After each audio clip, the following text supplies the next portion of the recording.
Ashport, a city on the brink. The winds of the restless sea are thick with the soot and grime of progress. The continent of Valdara is a world of adventure and magic, and this land of kings, of monsters, of heroes, is being dragged kicking and screaming into a modern age.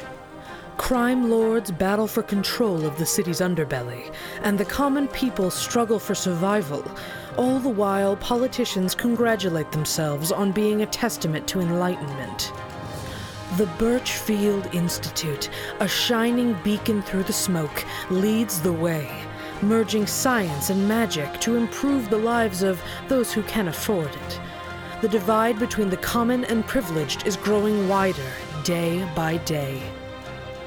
Eager to shed Ashport's uncivilized past, the powers that be dismiss adventurers and heroes as mere mercenaries, charlatans, pirates.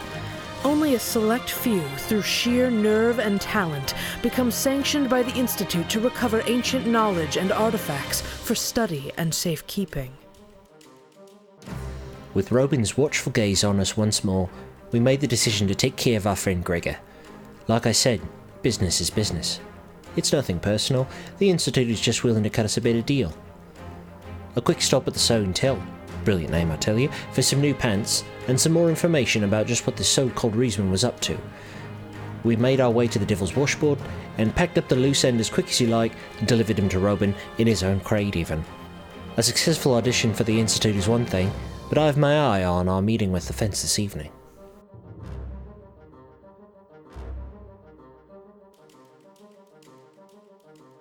Gregor to the Institute for processing. I'm not sure exactly what they're going to call it.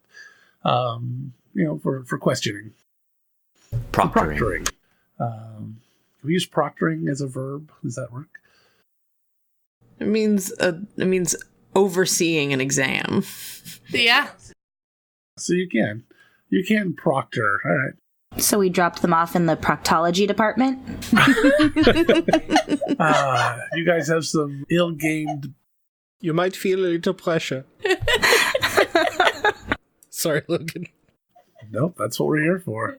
When I cut that down, it's going to be amazing. Take a deep breath.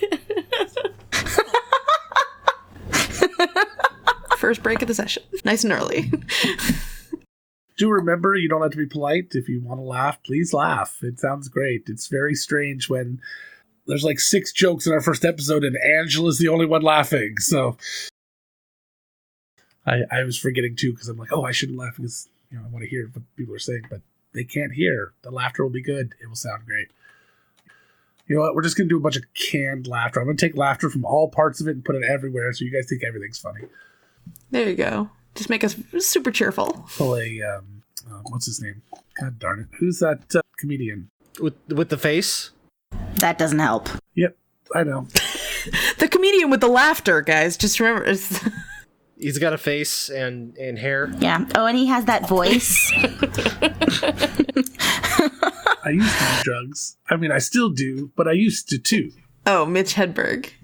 Mitch Hedberg, thank you, Jesus. So we're going to take laughter from that joke and make it seem like you guys laughed at non-funny shit. That was funnier than you acted. LEL. Logan's edited laughter. Logan's edited laughter. That'll be in every script. It'll just be LEL, LEL, LEL. We could change it to Logan's on-call laughter, and then you can use LOL. Oh, there we go. So you guys just delivered Gregor to Robin at the Institute and are heading off to meet his contact that will be able to offer you some spendable money for your ill-gotten booty. Hey, I worked hard to come by this booty. Squats every goddamn day. Riku. Riku. R-I-K-U. Riku is the gentleman that you're going to be speaking to. She is a human, roguish type character. says that you'll be able to tell her by her very distinctive bob cut style hair. It's blonde with like streaks of pink in it, and for somebody who likes to not stand out, pink is kind of an interesting choice. She's usually found, I believe you were given a couple of locations you might be able to track her down, and one of them being one of the bars. I think it was the Frogs Inn. I'll have to go and listen to the previous episode. But you were given a place to be able to track her down. So you guys head out to the Frogs Inn. We haven't used the Frogs Inn yet, have we? Okay. Was this the person that we got from Gregor? Offense? Yeah. Mm-hmm. Adelaide will remind everyone that perhaps we don't mention Gregor when we, maybe mention he mentioned us, but don't talk about our most recent interactions with him. That would be a poor idea, so, okay. Well, we need the contact in to be able to talk to her. Just don't say we've met him after he pointed us in her direction. Oh, right. I'm fairly certain none of us planned it to be like, yeah, Gregor, the guy we just dropped off with the Proctors. Just figured it'd be worth noting. Fair enough. It's before we walk in. So you make it to the Frogs Inn. The Frogs Inn is down near the dock area. It's near this little freshwater kind of pondy slough next to a park, and you can hear a lot of fucking frogs just chirping like crazy out there. Hence the name Frogs Inn. There's some patio kind of seating, like a little place to sit, kind of that goes over this little pond at the back, and inside there's a few seats as well. It's a medium-sized place. You can probably fit 50 people here total on a good night. It's got a nice little bar with several seats. The bartender behind the counter is a dwarf, kind of short, got a real trimmed up kind of angled beard with long black hair. And he's sitting there polishing some glass, and there's a few other people in here. There's kind of a weird range of people. So there's a couple of people on the counter who look just passed out drunk, completely pished in the corner, kind of laughing together. There's a couple that looks like they're on a date. They're kind of giggling at each other and just having a good time. There's just a couple of people just kind of dining, just nice, a couple tables just of people just having a good time and just relaxing. One of them is a family, has their kids here. It seems like just kind of a well-rounded establishment. Over in the corner, the third corner, because there's so many corners in this place.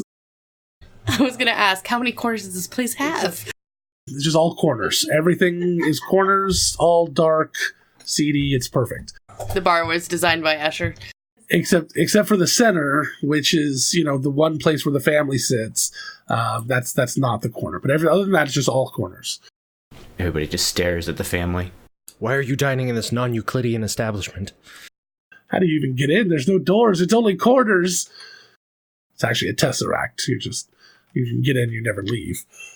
Sitting over the corner, there's, as described, a younger, maybe 22, 23-year-old, blonde with pink streaked hair, kind of into a bob.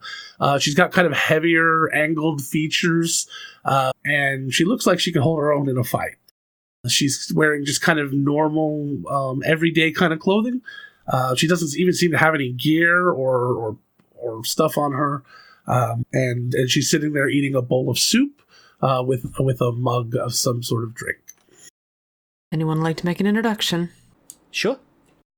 So Merrick will saunter up to the bar and trying to climb onto the bar stool is not really sized for him.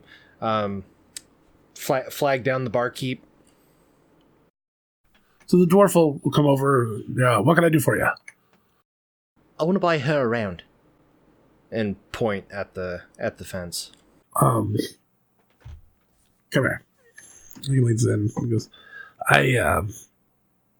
don't go barking up that tree. You're not going to get anywhere. Don't waste your money. I was just trying to be friendly. I wasn't wanting anything. Really? It was more to let her know that I was here. That's all. Oh, you're looking to speak with her. Yeah. Got it. Yeah, I'll have a drink sent over. Have a seat. And he makes up this little drink. He puts it in a shaker. He's twisting it up. It's kind of this milky white sort of drink. He pours into what looks like kind of a martini glass. It's kind of rimmed with maybe sugar, but it's pink sugar. And he puts a couple of drops of some sort of pink little dye into it that kind of streaks through it. And the waitress comes over, takes it, and hence sends it over to Riku, who is sitting there just kind of, sipping on her soup. And it's set down, and the waitress walks away without saying anything. And she just kind of looks at it, and then just turns and looks around the bar. Just that stupid smile on his face. Can't mime, Kyle. Merrick is waving for those of you at home. You know that nobody listening to this can see you wave, right? Yeah, I know. I'm sorry. Yeah, Merrick is waving frantically, like with a gleeful eat shit grin on his face. Just, hello. He kind of looks over at you and then looks around. Are the rest of you sitting with him? Adelaide is seated near him, but looking at the rest of the bar, sort of like looking like don't fuck with us, kind of eyeing everybody, making sure there's no trouble. Arthur's studying the couple on a date. He's taking notes. Just staring at them. That seems like something Arthur would do. He's doing a sociology study. Human mating rituals. Yeah, Val is probably standing nearby, but when she sees Merrick, doing the little kid wave, really energetically with a shit-eating grin, she's probably like, oh, head in hand, just shaking her head for a second. Bonnie's probably right next to Merrick, just leaning against the bar, going, this is amazing, and probably looks over with a big grin on her face, too, like, yeah, us. We're idiots. If Adelaide sees Val do the face plant, she'll just be like, yep, that tracks. And she's not actually going to look and see what Merrick's doing.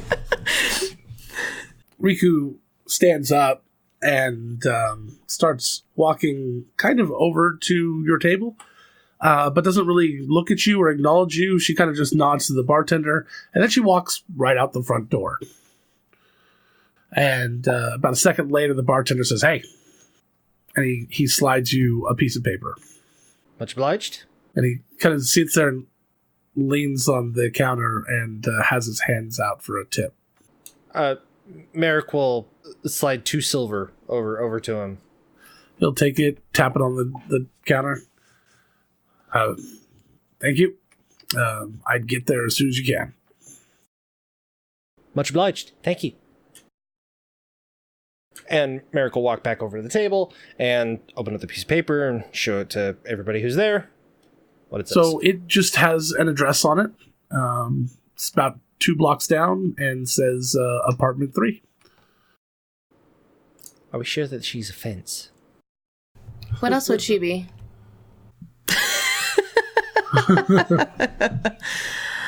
Oh, you're adorable. You've worked in docks and you've never heard of her particular profession? What?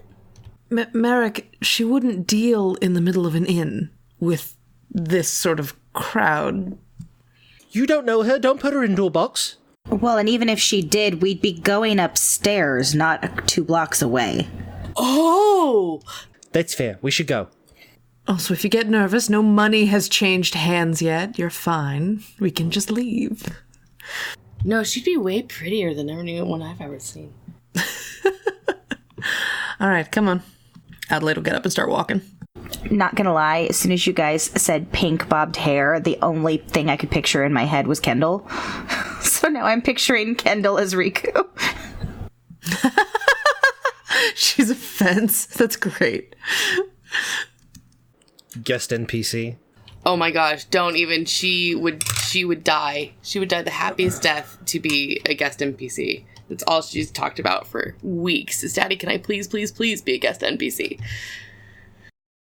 So we saunter off to the marked address. All right. So you head over to this apartment, head on inside, and go to apartment 3. It's a rundown kind of establishment, like most of the city is. Dirty and just not very well kept. It's older kind of buildings, a lot of renovations and stonework. It's wooden doors, short ceilings, about 6.5 foot ceilings. Well, this is positively spacious. I only have 5 inches of clearance above my head. Yeah, Val probably bends down to go through the door whenever we go in. A little bit of a slouch. A moment later, the door opens and it's Riku. She's standing there, her hood's off, and she just turns around and kind of walks inside, beckoning that you come in. It's a fairly small apartment. There's not a lot going on. There's several chairs that are all mismatched, a couple of tables, one little couch, like a little love seat style couch. Looks like it's set up to be more of kind of a meeting place. Other than that, there's a room that's got a door shut and a bathroom that's got a door open. Bonnie will find a counter or a side of a chair to kind of lean on. Okay. I'll go over and sit on the couch. Adelaide will sit, cross her legs all fancy. Hands on her lap, just sort of waiting. Val's gonna go stand next to Adelaide, but she's not gonna sit down. She's probably a little worried whether or not any of the furniture can hold her. Oh. I know the pain, Heather. Veteran knows the pain. So Rico pops over into one of the chairs and kicks her feet up on a second chair, kind of puts her hands behind her head and says, "So, what can I do for you?" We heard it on good authority that you might know how to merchandise goods that were obtained through... My friends have some things to sell you. And she's looking at you like this really confused kind of like twisted, like, really? Is this what he's doing? Kind of look. And as you say that, she goes, "Well, I'm personally not in the market to buy, but I may know some people who are." So she pops up and drags one of the tables over, pulls a chair up to actually like sit at it more properly. Says, "All right, what you got?" And like a Insidious Antiques Roadshow, who starts? Sounds perfect. And Adelaide will sort of wave to everybody like, I don't have shit. You guys sure? Merrick will pull the vase and the rolled up oil painting out of his pack, which he's been very careful to maintain the integrity of. Set the painting, the rolled up painting, inside the vase on the table and just push it forward and kind of like, tap on it. Here we go. She pulls out the rolled up painting and puts that aside. Says, "You know that cutting it out that loses value, right? Just." I was very careful to go behind the frame, so that way there was more of the... I can see. I just this vase is interesting. I do have some of the deals with antique porcelain, and I can see what they might be willing to pay. Let me come back to that one. She unrolls the painting, takes a look at it, and says, "Oh, that's sort of hideous." All right, and she pulls out a notebook from her from the table, the little drawer of the table, and she pulls out a little notebook and just scribbles some notes. They're really strange, like wording, she says things like nightmares on the ocean, with shamans and traders, go through the moon and assault nightmares. And unless you understand Thieves' Cant, you really are not kind of understanding what's going on there. Mostly she's taking notes about the author. Merrick does. And the different information that she can tell about the different artifacts that you've brought her art pieces. She just kind of puts her little notebook down, says, "All right, what you got next?" That was it for me. Val will put her vase on the table. Another porcelain. Okay. She's looks over it, looks for any markings, gets the details of the pattern down. Tests kind of like the thickness. She's kind of feeling the thickness of it. She obviously knows what to look for, but she doesn't know what the value of anything is, right this second. She has to take that information elsewhere. My vase was jade, specifically, not porcelain. Oh, yours was the jade. Okay, got it. So I apologize. We'll need to talk about that. I should have mentioned that, but no, that's okay. So she kind of talks about the jade vase there, and while she's kind of testing the jade, she tries to open it, and it's got this little lid on it, and it seems fairly tightly sealed. And almost like it's a single piece. And she kind of looks at it and she goes, "Oh, I guess it's not meant to open. Looks like it's supposed to." So she goes, "All right." So there's that. Takes those notes again with yours. Does the kind of the thickness testing and the pattern. She starts writing all that information down. But again, it's in this weird kind of coded language that you just don't understand. Instead of just saying it's got weird scribbles, she writes nearly 2 or 3 sentences just for each one of these little intricate pieces of information. All right. I'll get up from the couch and walk over to the table and set the 4 opium jars down. She goes, "Oh, these are extremely rare." She pulls them up and she starts looking over them.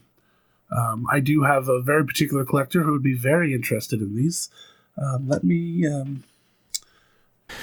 Let's hope that's not where they came from. Might recognize them. Good point. I'll have some secondhand questions float out there, unless you want to share where you got them. Nah. Yeah, I didn't think so. So she finishes up her notes and says, it'll take me a little while to get the information to you. Where can I contact you? Staying at the Fog's Reach. Fog's Reach Inn.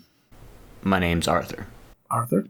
I will go ahead and find you there. 2 hours? Sure.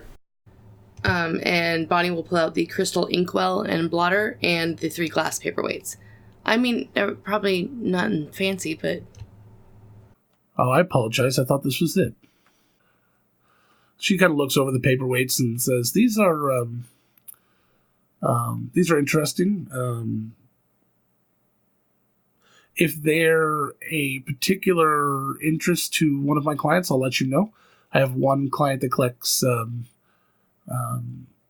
particular artist's glassware, and the inkwell is very nice. But I don't know that I'm going to get any more for you than you might get at any secondhand store. Okay. I appreciate you looking into it. But I'll take a look. Thanks. So she writes some more notes and then looks over to Pat. Yep. 3 layers of obfuscation of my actual name. Which one are you going to use, Logan?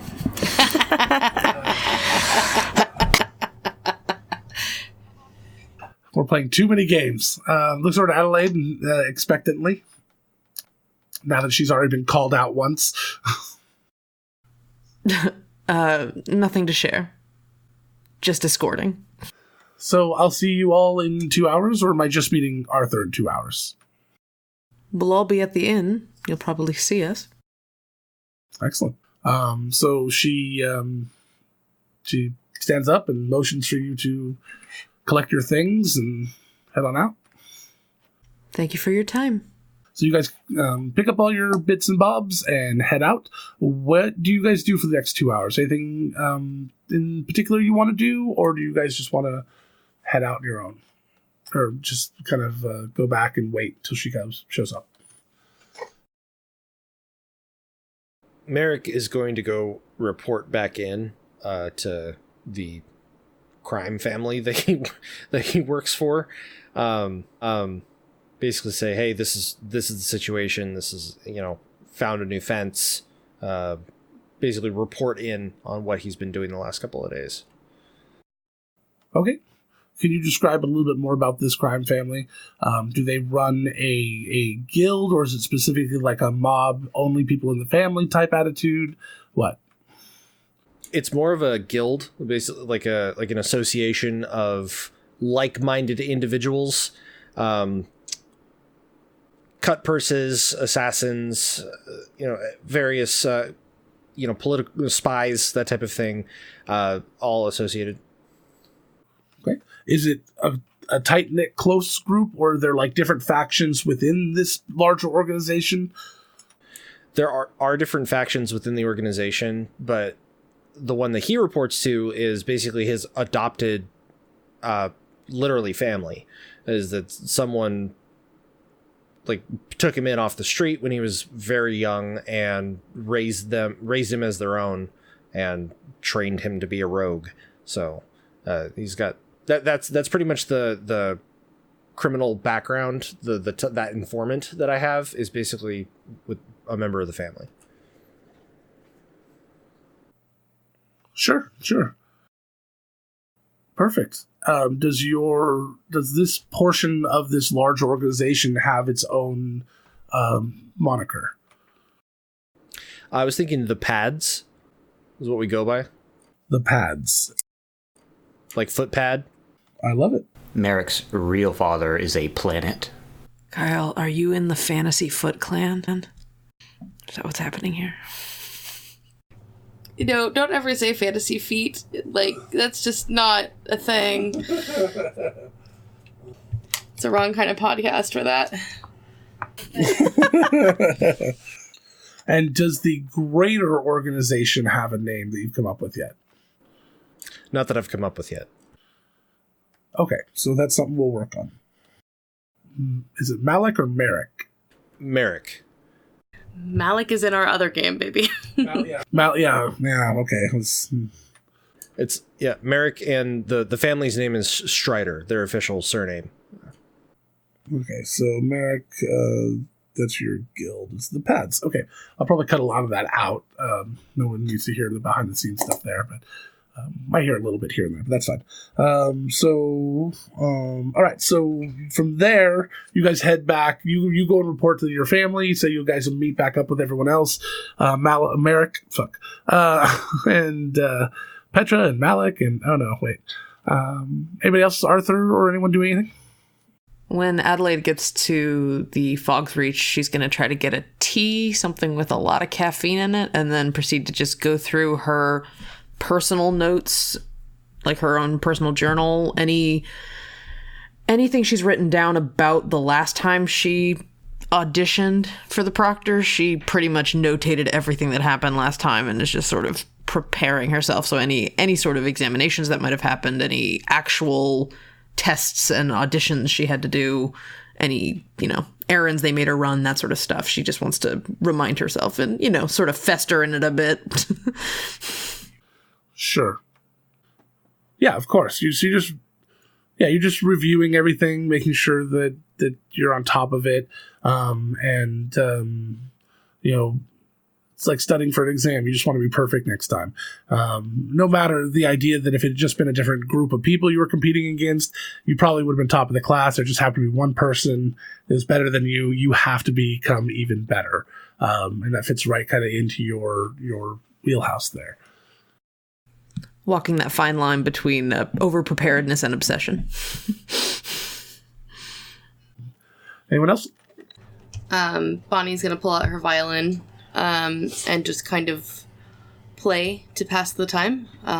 Maybe if she gets a few coins, she'll be super happy, but at this point, she's more of this is something I can do to pass the time, and if I'm not practicing, then I'm not going to get any better, so may as well take the time that I've got.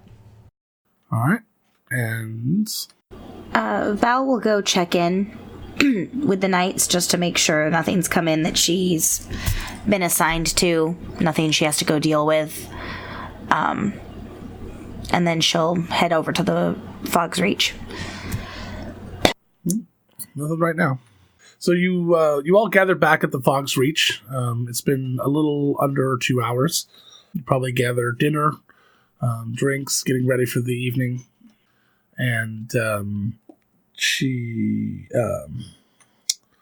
Riku pops in. She comes in, same clothes, everything. She's got her little notebook with her this time. And she sees you guys sitting at the table. She walks right over, sits down, says, "Are we talking here or somewhere else?" Arthur's got a room. Well, technically, Bonnie has a room. I mean, here would be fine. It would just be discreet. Adelaide will continue reading her journal because she has no interest or need to pay attention here. No skin in the game. That jade, the jade vase, the small jade container. I did find one person that is very interested in it. He said that it's got some similarities to another vase that he recently acquired, and would be willing to pay 30 gold for it. Done. All right. She takes a little note in her book. The other vase I did find a buyer for as well. It's actually the same gentleman. He collects all sorts of containers and vases. He's very strange. He was willing to pay 50 gold for it. All right, done. The opium jars, again, fairly nice little treasure trove there. He was willing to pay 25 gold each for those. Same guy? Mm-hmm. No, not the same guy as them, but the guy that she found. Different buyer. 25 gold each. He pays a little bit more. I did talk to the container gentleman. He was only willing to pay about 15 each. But I knew them being opium jars, they would go for much more with my other contact. I did not find a buyer for the inkwell. However, the three glass paperweights I did find buyers for. They're willing to pay 20 gold each for those. Oh. 60 gold total for the 3 paperweights. Oh, wow, that's fantastic. Merrick is kind of just like standing there excitedly like, So, you seem like a really nice guy, and I appreciate your discretion earlier. This, that painting, I couldn't quite find a buyer for it. Only because I think it's worth more than any of my buyers would be willing to pay. Ooh. all right. I would be glad to give you the information that I have. However, I assume you understand that all information has a price. I'll push the peanuts closer to her. Will this cover it? No, but I will have a peanut. She grabs one. 15% of the final sale price. The point is, I don't know that you're going to want to sell it. Why is that? This painting is called The Conversation of Deceit. And it is a rare painting, evidently. Not so much because of the person who painted it, but the person who originally painted it. My art dealer says that there are 5 of these paintings, and underneath the cover the top layer of paint, there is another painting. And that is what is valuable. He said it's priceless. He didn't say much more than that. But I will, like I said, if you end up selling it and I find a buyer for you, 15% sounds acceptable. But I would hope that we can come to some arrangement for the information I have without that. Because, as I said, I'm not sure that you're going to want to sell it due to its price or that you'll be able to find a buyer. Well, information is king, so I'm down. I'm willing to give the last bit of information for 200.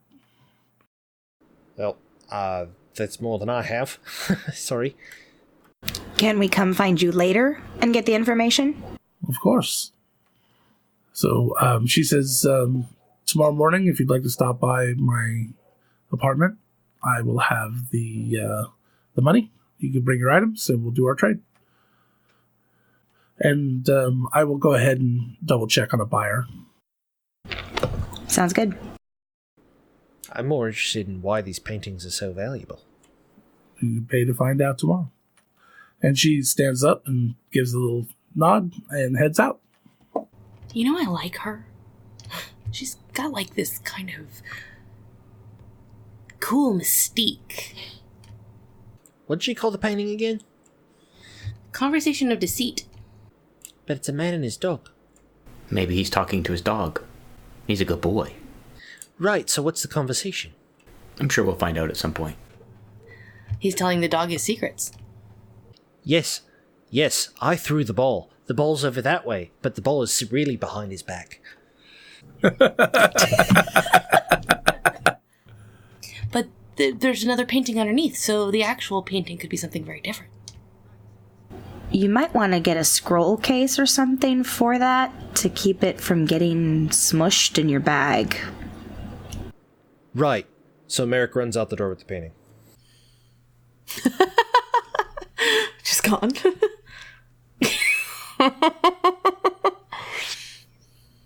Scroll cases are us. So Adelaide, when is Robin expected to be here? He never tells me anything. I assume we're just supposed to hang out. He'll wander along when he feels like it. Soon. Yeah. He likes using that word. His definition of soon is different than mine. Seems to be a trend. So the night continues on. Merrick returns. Shiny new scroll case.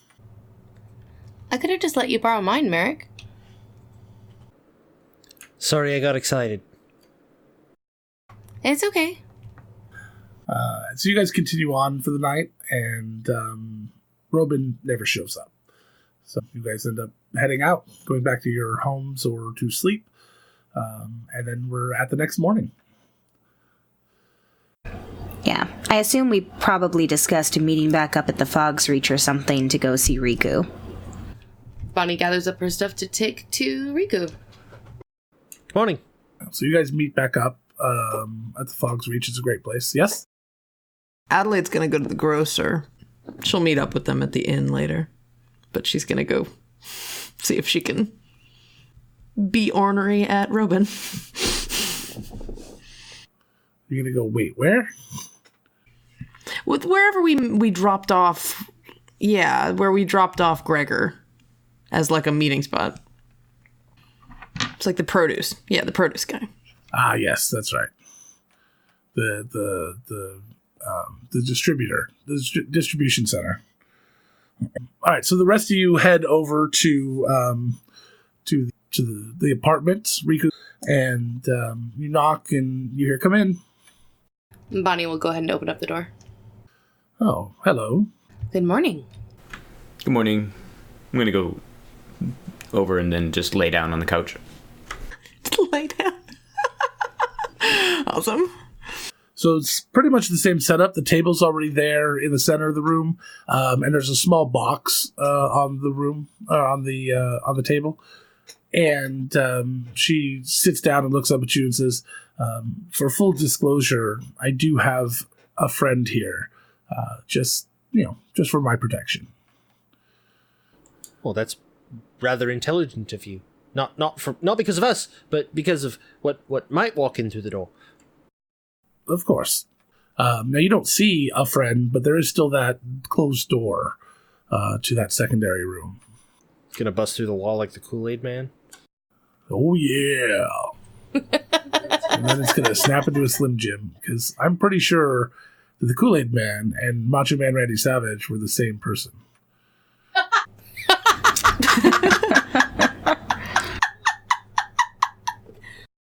It's okay. So it's the Kool-Aid Man that was being injected into Macho Man Randy Savage's Bulk up veins, which is what caused him to like.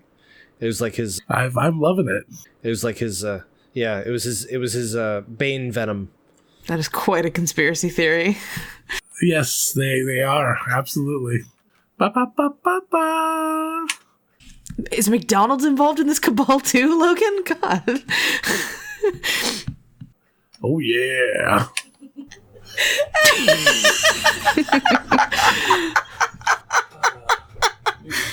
New Slim Jim French fries. It's the fast food mafia.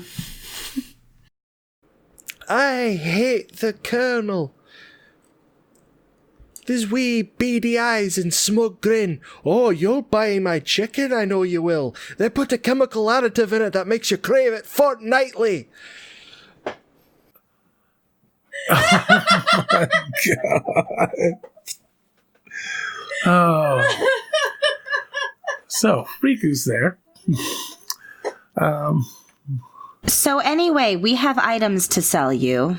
Rico, is your friend here in the room with us? She looks at you like you're crazy. It says, no. He's points to the closed door. He's only there in case we need it. He likes to remain as under wraps as possible. So when he's protecting me out in the world, nobody really knows. Don't need everyone knowing who he is. I appreciate your concern for my mental health, though. She says, yes, I believe we have agreed upon terms already. So she pulls out 4 little sacks, each one of different kind of denominations, and starts handing them out. 30 gold to Merrick, I believe. 50 gold to Val. 100 gold to Arthur, and then 60 gold to Bonnie. Bonnie immediately opens her pouch and hands the money that she owes Val for both the room and her beautiful red coat, which she is still wearing. You get the idea that she may or may not have slept in it last night, to pay her back. And she takes the items and starts putting them just aside on the table. Well, I did find a buyer for that painting if you're interested. How much is the buyer willing to pay for it? She kind of scratches her chin a little bit and kind of looks off to the side, then looks back to you. 2,000. That doesn't sound priceless to me. Sounds like it's 2,000.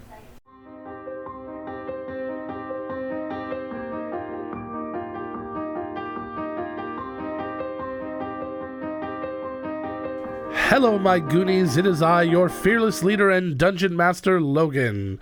Here to tell you about all the ways that you can get your own booty, much like our hapless heroes.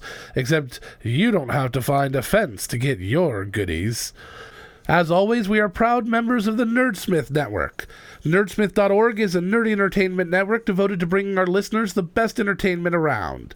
Our content is fan-supported and free to everyone. If you like what you're hearing here, please consider going over to the network and making a donation to ensure that we can continue to share these weirdo stories with you every week. Another way to get your booty and support the network is to check out Blue Apron. Blue Apron is a home food delivery service that takes the guesswork out of dinner. Use the link nerdsmith.org/blueapron for $30 off your first order. So as you know, I came up with the concept of Veil in my brain, and I put it out to the players, and their brains are starting to add their own little twists and turns and new ideas to it, but we want even more. So if you'd like to contribute to the world of Veil, you can submit the name of an NPC, a location, or a neat item for the Goonies Lost and Found by using the hashtag Shenanigoons or tweeting it directly at us at the Shenanigoons. Your ideas will help us build the world together. Finally, before we jump back into our story, I want to tell you about Nerd Alerts. You can send a message out to friends or loved ones, and you can have either me or one of our characters read the message for you during the show. You can find more information about Nerd Alerts on our website at www.nerdsmith.org/nerdalerts.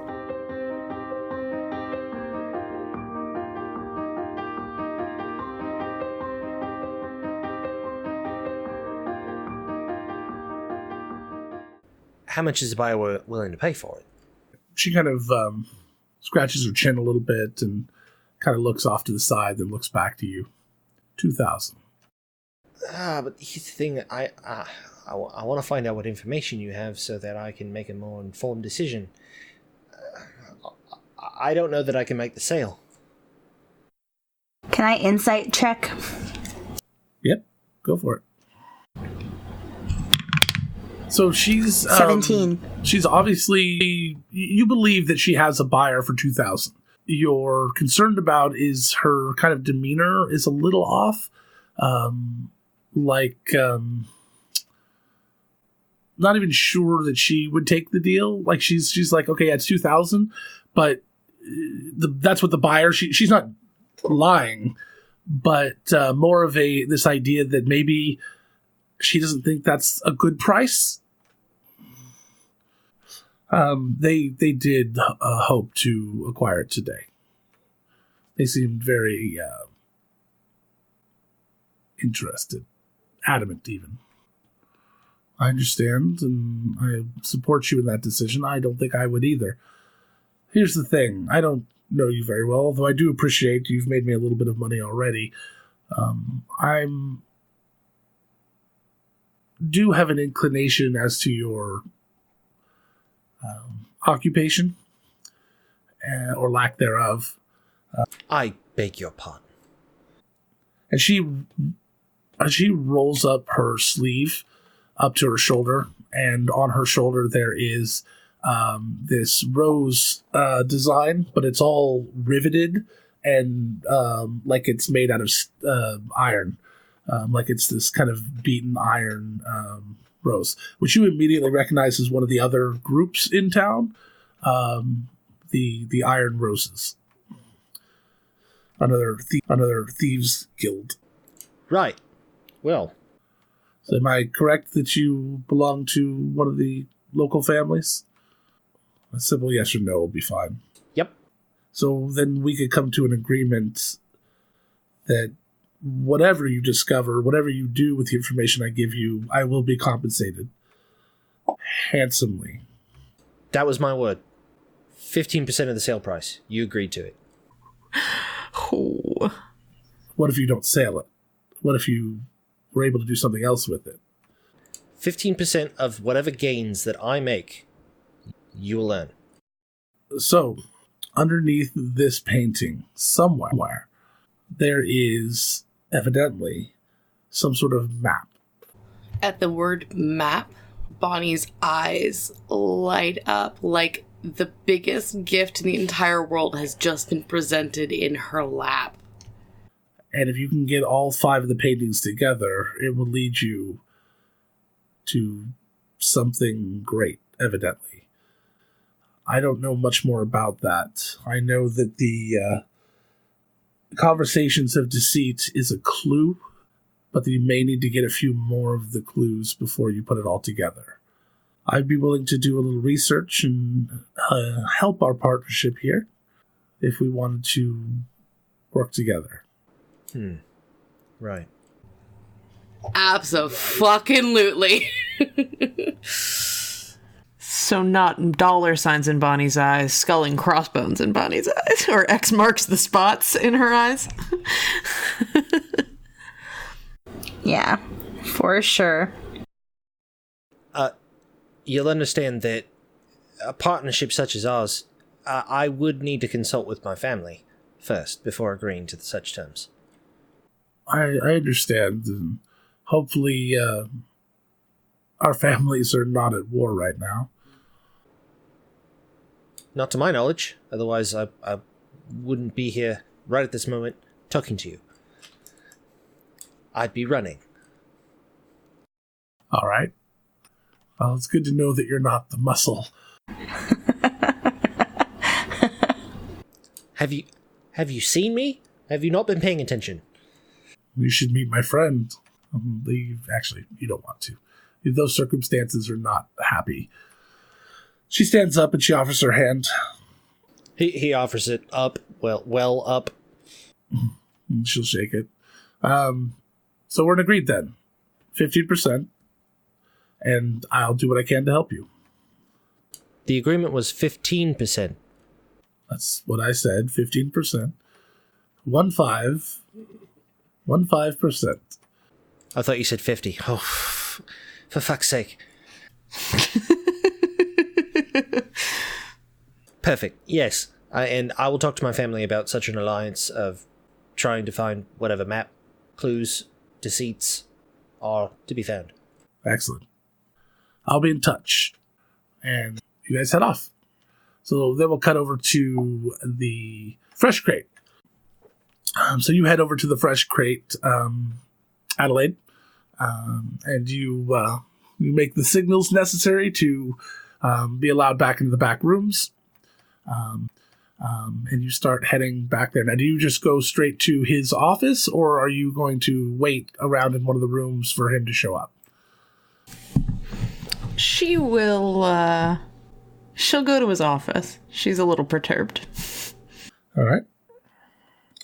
So you get to his office. It's a closed door. What do you do? Knock politely, but firmly. Come in.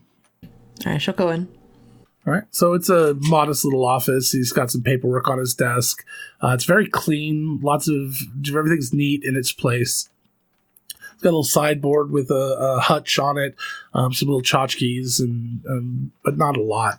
No real pictures of like family or anything like that. Morning. That's what time it is. Thank you for the update. Can I do something for you? We missed you last night. You never showed up. Well, I said I'd see you soon. I didn't say today or yesterday. Is there any sort of timeline we can expect? When we need something or you find a way to make yourself useful, I'm sure that we'll be glad to be in touch. You promised an audience, an audition. Who says you're not on it? You know, patience is something we look for in our proctors. Then I suppose we'll be around. Excellent. And if you happen to find any way to make yourself, useful, please let us know. Anything in particular we should be looking for? People we shouldn't be associating with? You seem to have good definitions of that. For now, I really don't. As usual, we'll be watching. If, again, you come across anything that may be useful to us, I suggest you let us know. All right. Then you have a good rest of your day. And she'll leave. He doesn't really say anything else and goes back to his paperwork as you head out. Do you leave the door open, close it nicely, slam it? What? Close it nicely. Okay. But she will march back down and head back to the inn. Where do you guys go after you leave Riku's? I think we were probably going to go back to the inn to meet up with Adelaide after she talked to Robin. Okay. All right. So you guys make it back to the inn. Adelaide's probably been there for a short while since her meeting was fairly short. This is just like in the stories. There's a map behind the painting. Oh my gosh, I'm so excited. Bonnie, shush. I was talking quietly. meant more the volume control. We don't want everyone to know this thing exists. You're practically vibrating. There's no quiet about that. Ugh, energy. What happened? Well, Adelaide, we finished our sales, and we got something that was worth 200 gold for free, so that was good. Information, and information's important. We might have a piece of a treasure map. Well then, that's intriguing. But we'd need to find more of the pieces of the treasure map before we would be able to make heads or tails of it. Of course. There should only be 4 more. Only 4, wow. And she'll look back at her book and start flipping through it again. I assume you guys got reasonably compensated for your wares? Mm-hmm. Very much so. Maybe. We were, yeah. So I think this map situation is interesting, but we don't really know where to find more information. Well, she said it. Then the name, the conversation is a deceit, was a clue, and she's going to be looking into it. And you're going to go talk to your parents, I guess, about what they need to know. And Arthur, you like you have that pick. Do you go treasure hunting often? Quite often. Logan, when she name dropped the conversation of deceit, is that something that Adelaide could think about a little bit? See if she knows anything about? Do you have, are you trained in history? No. Is anybody trained in history? I'm proficient. So one of you can roll, the other can assist as you guys are discussing this idea. I will assist because Bonnie's from a small town and doesn't know a whole lot, so I'll assist Arthur. Natural 1. Oh, no. That was my actual roll, so thank you for the advantage. Natural 2. So we're going to take the 2, and then I'm going to add my modifier of 2, and then my proficiency. So I got a total of, 6? I was like, damn, two ones. Holy crap. And hilarious. No, that's with the proficiency, so it's already added in, yeah. Total of 4, yeah. I start telling you about the history of the dog looking at the master with the ball behind his back. Again, that Merrick and like the whole story behind that, and that's what I got. So then he just pretends to throw the ball. It's not smart enough to know where the ball is. I'm sorry, Arthur. She's listening to your tale while she's like staring at it. That seems mean to the poor dog. Fascinating. Well, yeah, it's deceitful. Not for the dog. Did we detect magic on this at all? What? Did we try to detect magic on it earlier? Not that I know of. You can do that? Yeah? Have at it. Sure. And is anyone hungry? Because it's breakfast time and I haven't eaten anything. I'm always hungry. Val is going to recommend moving the conversation upstairs. And coffee. Let's go upstairs first. I feel like this would be better done inside Arthur's room and not down here where everyone can see what we're doing. Do you get room service in here? Yeah, I'll meet you guys up there. And Val's gonna go to the counter and order 5 breakfasts with 5 large cups of coffee. When they get upstairs, Bonnie will ask for the painting, and she's going to roll it out in front of her and cast Identify as a ritual to find out if there's any magic on it. And if there is, I'll learn about the properties and what exactly is affecting the item. So you cast Detect Magic on. There's actually no magic on the painting at all. Well, there's no spells on it or anything, so it's definitely not magical. I think it's just a skill of the skill of the artist, maybe. Yep. Maps don't need to be magical, but it's good to check. Adelaide stopped reading her book when Bonnie started casting that, and she started paying very acute attention to Bonnie doing that. Very interested. Val walks back in, or comes up to the room. How much do we owe you, Val? Oh, no, don't worry about it. It wasn't much. It's not a problem. I did have a thought, though. I don't have this spell, but I know some people who do. Does anyone have the ability to prestidigitate? You rang? Is it possible to turn just the top layer of paint invisible? Since the second painting's underneath? I could try. It's a little beyond what the spell normally can do, but, Just don't damage it. Well, it's prestidigitate. It only lasts for a day or something, right? an hour. Yeah, so it'll go back. It won't hurt it. But if you can turn the top layer see-through like glass, can't we see what's underneath it? Let me give it a try. Okay, so you go ahead. Is that what you're going to do? She's gonna try it. Yeah. So her hands are a little shaky. She's like, So you go ahead and put your hands on the painting, and or at least close to it. You kind of concentrate on turning the paint invisible. Only, unfortunately, it doesn't quite work that way. I don't think you can turn anything invisible with it.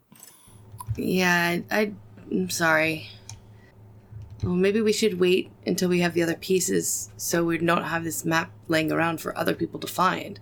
Right now, people will just think it's a painting, so I think we're going to end up having to go to some sort of art restorer or something.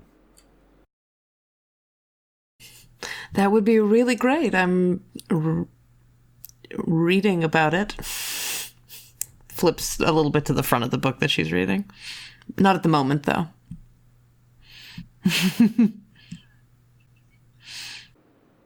Right. I just mean, yes, you're absolutely right. I was just meaning eventually when we want to find out what's underneath, we could do something with the art restore. What if we turn it upside down and look at the back and hold it up to the light? Maybe some of the bottom layer will show through? Maybe we could try. So you guys start experimenting with different ways of looking through it or through light and things, and nothing seems to reveal anything.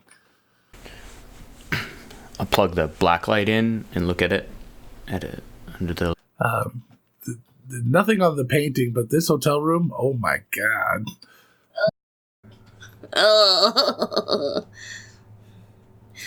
Do not want. So you have to go talk to your parents, Merrick? About talking with Riku? Well, about a business relationship, and she's not my parents. It's just one. Oh, can I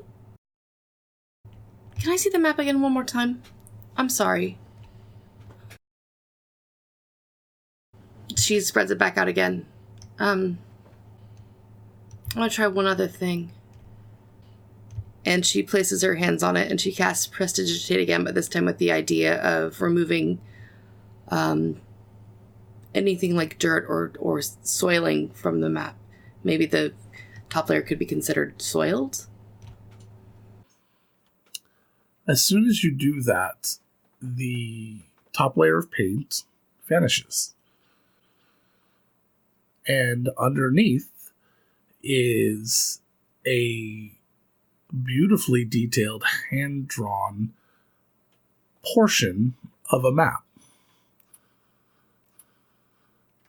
It doesn't appear to be anywhere that you recognize. It's not anywhere that you've seen, but there's a map. And the language it's in is not anything anybody recognizes. Damn it. Oh, yes. I I will also cast Comprehend Languages as a ritual, so I can understand any written language that I see. Adelaide is very much book on her lap, watching what Bonnie's doing. Hey, Adelaide, you could just ask her out. It's an appreciation of technique, Arthur. Don't read into it. Oh, okay. So this map, you start to see things on it like Death's Cavern, the Cave of the Bleak. Thank goodness for utility ritual spells. In one area, it says a strange word to you that you've never really seen before. It's obviously a proper noun because it doesn't translate, but you would guess it's pronounced maybe Durgar. And it says Durgar here. Avoid. And at the end of this portion of this trail of this map is a very comically stereotypical X. And next to that it says the Elemental Grimoire and a big circle around it. So Bonnie's eyes, which are normally kind of this sea glass blue-green, go completely dark and opaque as she starts to read the map. And she basically will say the words out loud as she's reading them, and kind of trip over the Duragard. Val's gonna pull out a piece of paper and start writing down the information that she's talking about so that we can read it later without her having to use the spell. Elemental Grimoire sounds interesting. Sounds a bit depressing to me. I like it. A grimoire is like a book, right? Yeah, it's a book. No idea. And she kind of sits back a bit. She'll kind of blink a little bit like, what the hell?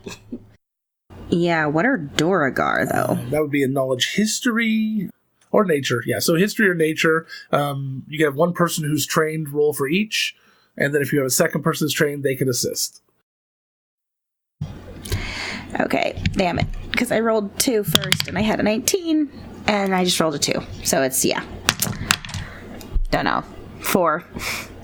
And then we had, what did the history check get? Who had history? My dice rolled a 1 and a 2. It may be destined to roll something higher or not. Did we have somebody else trained in history?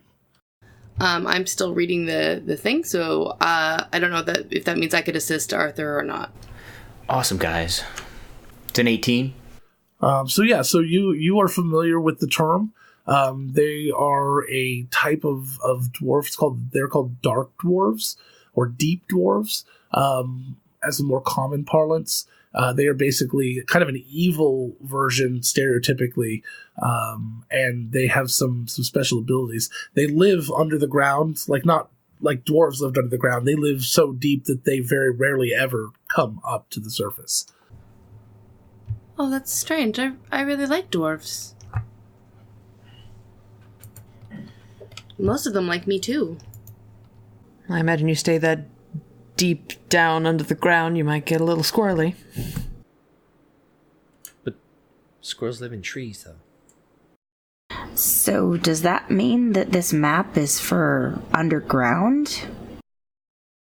Did the path in the map go through the cave of the Bleak? That was like a... Mm-hmm. Yep, those are the different things along the path. All right. Seems to me that if you're lead into a cave, at least this portion of the map will be underground. Yeah, every part that you seem to see here seems to indicate that, yes, it might be underground. At least in caverns or caves. Well, on the plus side, we've got the one that has the X. What if there's multiple X's? Multiple treasures? Ooh. Might be too soon to tell, but that makes sense. It would be. We should probably try to find the other pieces now, though. But if they're this sought after, might be tricky. Well, Riku said that she was going to look into them and see what we can do.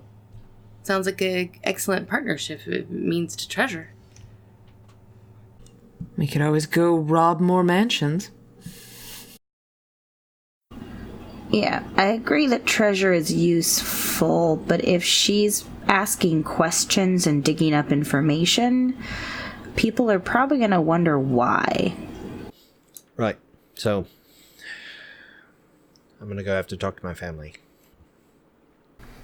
It's possible she may have already thought of this, that the person who wanted to buy our map has other copies, some of the others too, so we might want to ask that of her.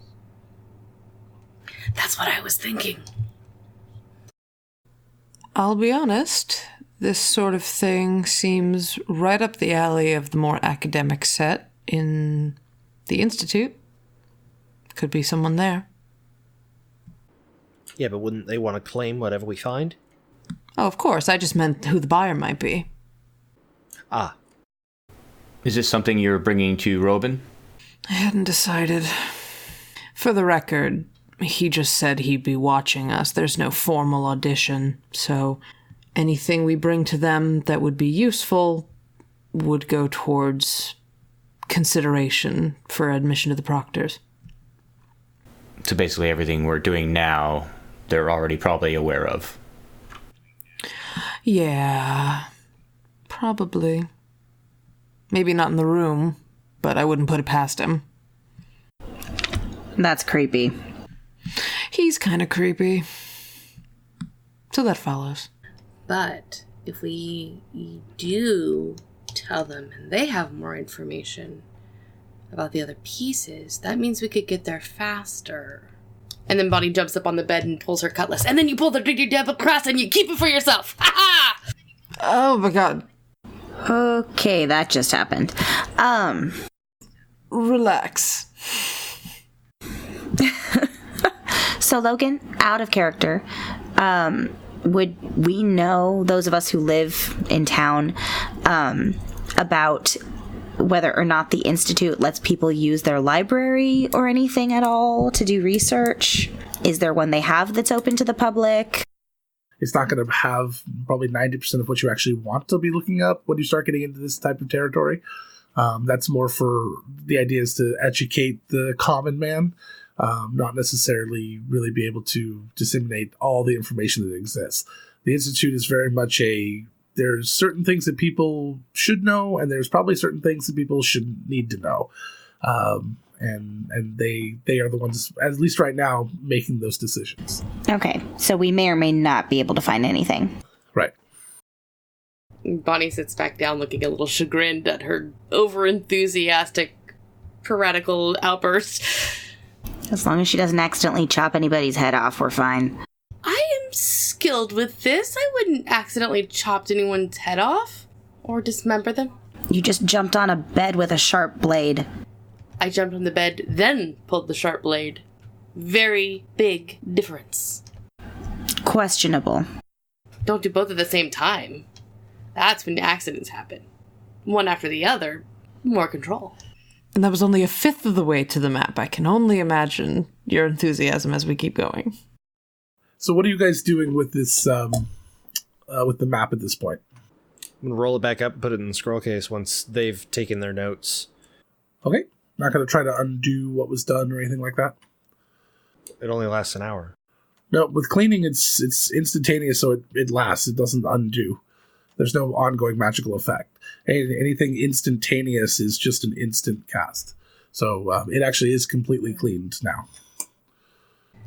I know I can actually dismiss the effect as an action. So I could technically just dismiss the spell. Except it's instantaneous, there is no ongoing effect. You can attempt to soil it again. No. Sorry. Maybe wrap it up a little bit more to obscure it. I promise not to do any more to any others until we have more of the pieces. Yep. And I'm comfortable with having more knowledge than less. Well, I can keep all of them in the same scroll case, or we can spread them out. once we find them. Well, we'll burn that bridge once we cross it. I was going to say that I'm going to go to my family and talk to them about allying with the Iron Roses. Your family must be really nice. No. Ooh. Oh. I could try to soil it again. No. Do you want to put it in my scroll case for right now? Merrick, perhaps you should put the map somewhere other than inside the giant scroll case that's on your back, now that we've uncovered it, just in case. I don't know if you have a spot you could hide it. Maybe, like, tuck it under your armor. I wear pretty close-fitting leathers. I don't know that would be the most appropriate or comfortable. My point is that if someone realizes we have it, a scroll case equals a target. How about this? I'll put it into my pack like I had it before, and carry the scroll case outside of the bag, so that way I can get back to my domicile and store it somewhere. Just be very discreet for now. I would like to point out that approaching the Birchfield Institute with this wouldn't be the worst thing in the world. They'd probably want to study them. They'd probably pay incredibly handsomely and would certainly garner the attention of anybody looking for recruiting. It's far more impressive than I was ever going to expect to have to bring to them.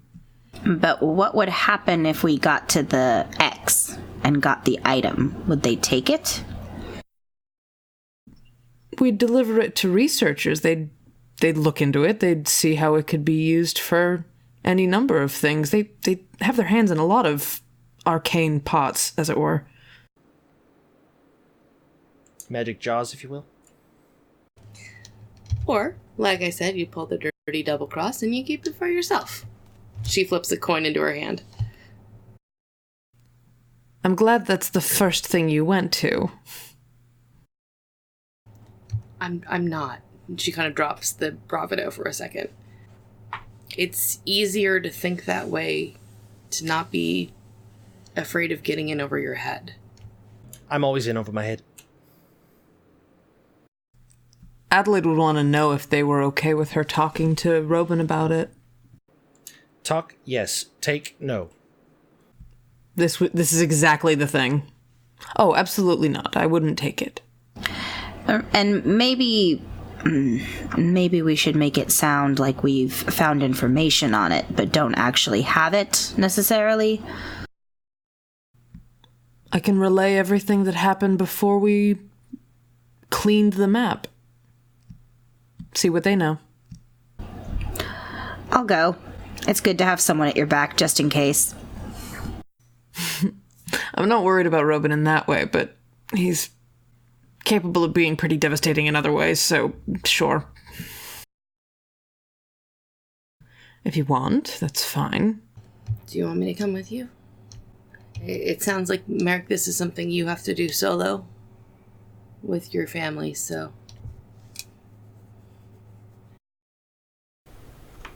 I took his silence when I asked for to go with him as a flat no. It's not a flat no. I'm just not sure how they'd react to it. Oh sure, why not? Arthur, come on. Cool.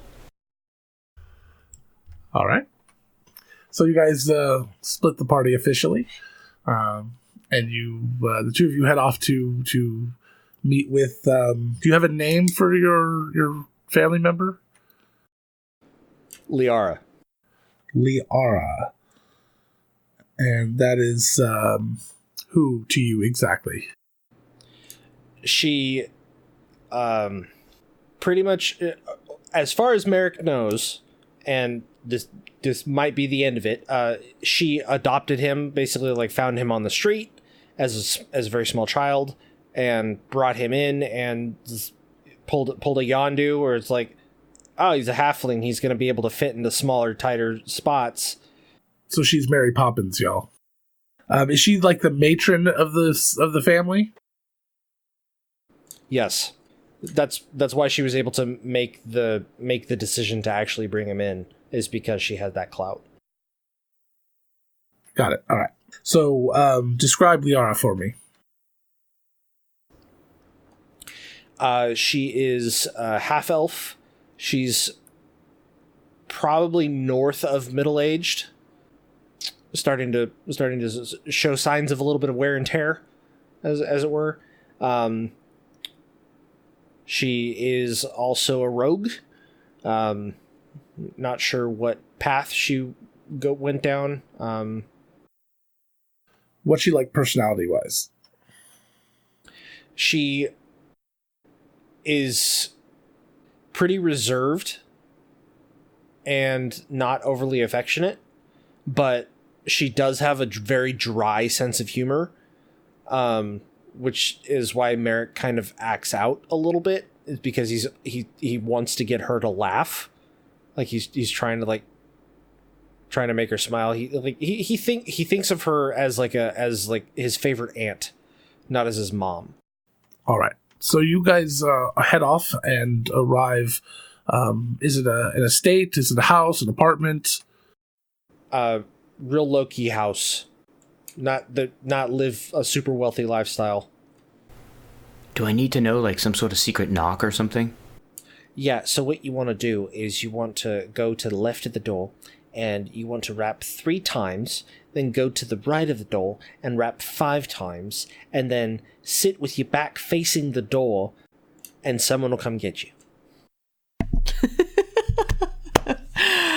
Wonderful. I rolled a 3 on my insight check, so I'm going to believe it, and when we get there, I will proceed to do that. All right. I like how you went with him, but you're going to be the one knocking. All right. So you walk up, you rap 3 times on the left hand, and then 5 times on the right hand, and then you sit down with your back to the door. Does Merrick sit down with his back to the door? Aha. And Merrick opens the door. all right. So Merrick opens the door As he's leaning against it. Sorry, I couldn't help it. It worked. And I go in. You're not wrong.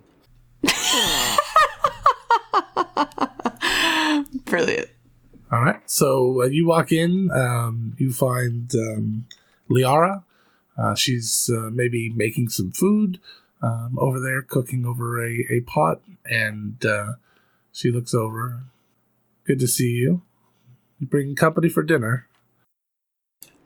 Sure, if there's enough. Did have some business to discuss.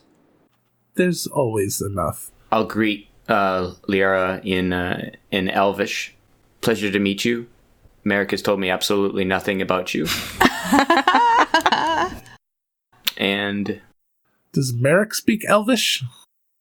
Nope, he does not. She kind of smirks and turns to you and says, in Elvish, so what are you doing here with my boobala? honestly, I had nothing better to do, so I asked if I could come along and join him for the day. He seemed like we're becoming good friends, and I wanted to meet his family. And she says in common, all right, have a seat. I'll be done in a second. And so she finishes up this nice pasta dish, kind of Alfredo, kind of pasta Alfredo with some fresh Parmesan and garlic bread. There's enough there.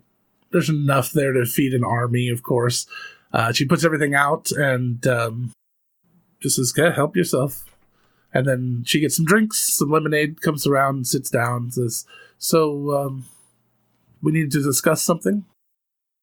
Yeah, so I was on a job, and I might have found a painting that is not a painting. It's, in fact, a treasure map. And the associate that I went to offload some of the items that I procured during the job, said that she would be willing to look for more information on finding more of these maps, and she's a member of the Iron Roses, and she was hoping for a business partnership. Oh, Maureen's family. That sounds reasonable and acceptable. Perfect. I didn't want to agree to anything without discussing it with you first. I understand. So you recognize the name Maureen as a woman that comes and plays cards with Liara.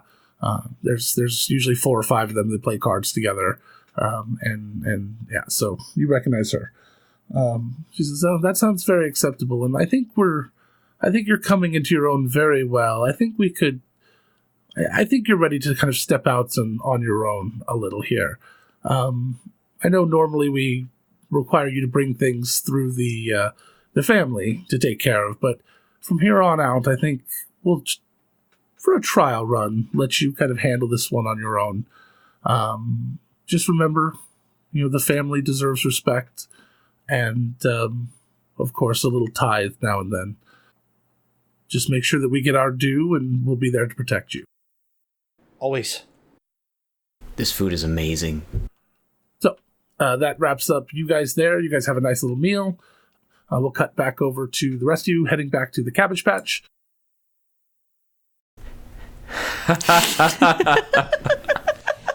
Fresh crate. Fresh Crate. Good Lord, I'm never going to remember the name of this place. I named it. So you're at the Fresh Crate. I like Fresh Crate. Actually, it says it's a good brand. I love the brand. Fresh Crate. So you go, not very memorable, evidently, but you get to the Fresh Crate.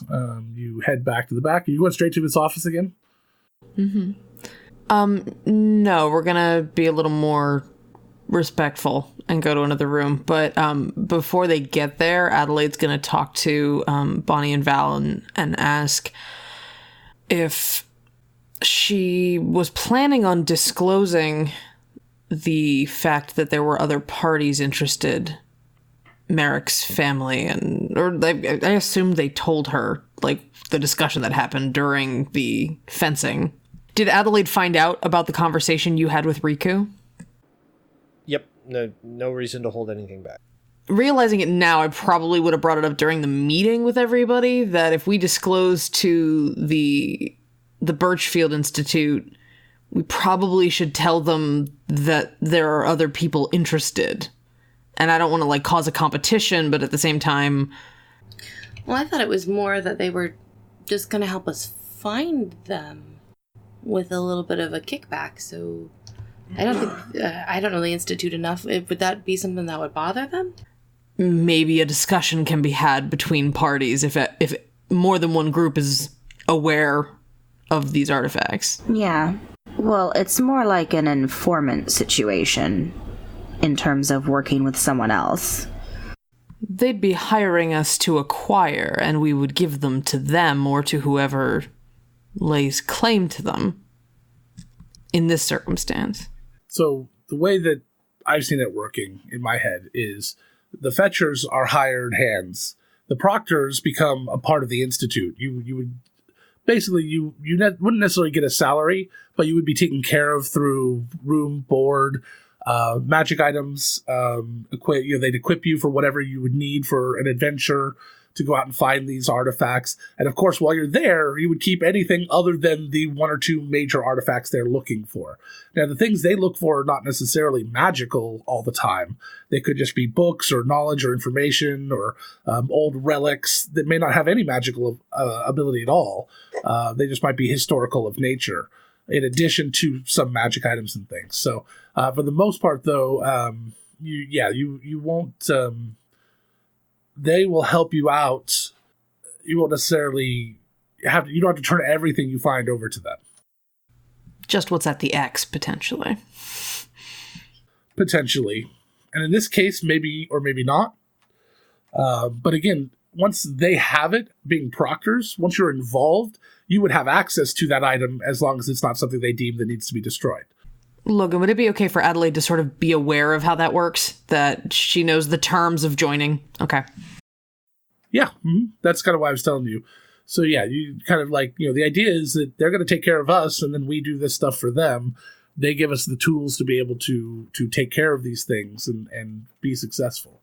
Yeah, Bonnie, this is the chance for us to be a part of something that would allow you to go on adventures and do all the heroic things you want. We'd just be sanctioned and compensated, and enjoy all the benefits of being part of a greater organization.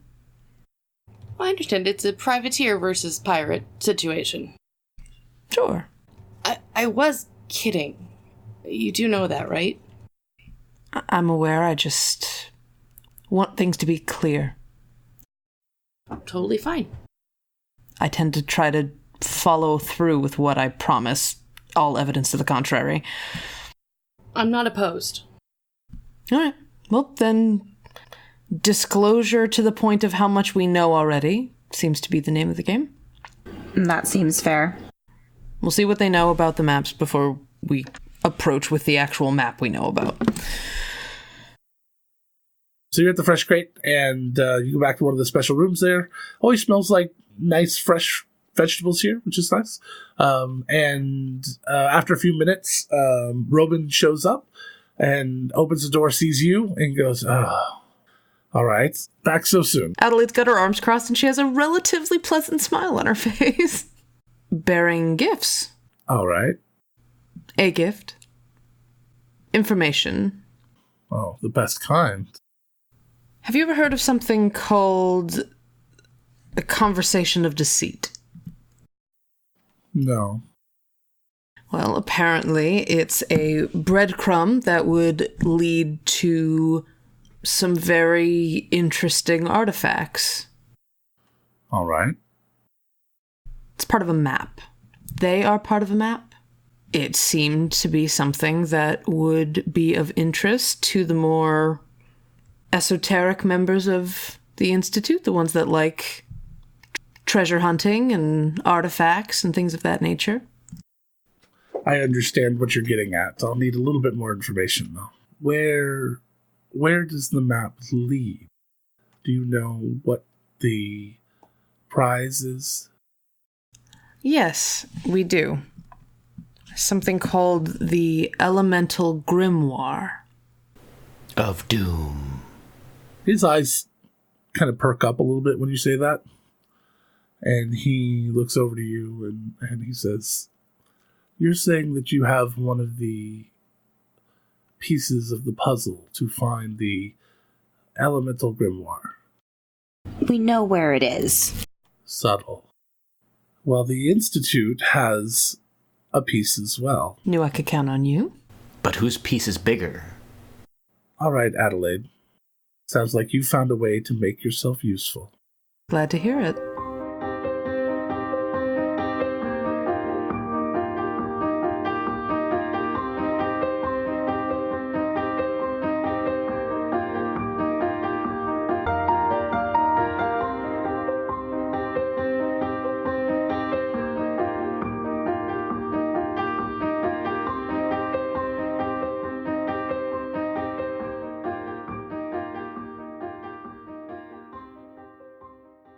Hi, you've reached Married to the DM.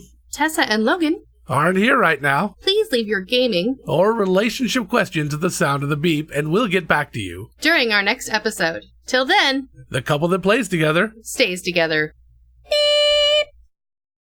Did you just say beep? Yes. Married to the DM. Find us at nerdsmith.org or wherever you download your podcasts. It has been so hard for me not to say and start singing, "I'm the map, I'm the map, I'm the map, I'm the map." Goodbye.